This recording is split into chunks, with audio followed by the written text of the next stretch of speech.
Welcome to Madasaling Pinoy, your prayer partner. Ngayon po ay Lunes ng ika-18 linggo sa karaniwang panahon. Ang mabuting balita ng Panginoon ayon kay San Mateo.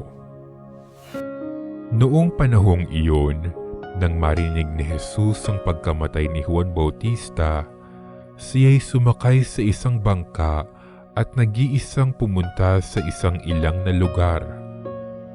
Nang mabalitaan naman iyon ng mga tao, sila'y lumabas ng bayan at lakad na sumunod sa kanya. Paglunsad ni Jesus sa dalampasigan, nakita niya ang napakaraming taong yaon. Nahabag siya sa kanila at pinagaling niya ang mga may sakit na dala nila. Nang dapit hapon na'y lumapit sa kanya ang mga alagad.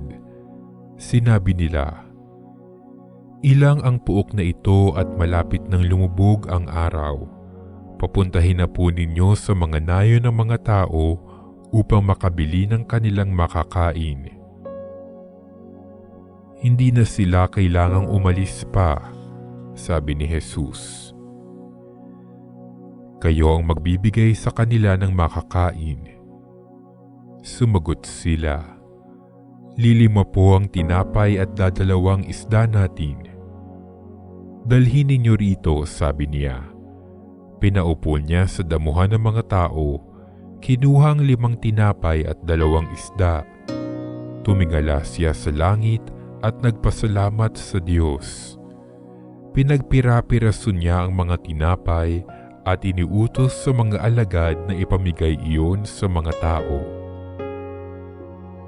Kumain silang lahat at nabusog.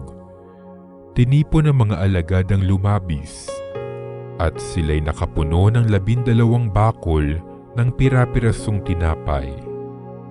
May 5,000 lalaki ang kumain, bukod pa sa mga babae at mga bata. Ang mabuting balita ng Panginoon.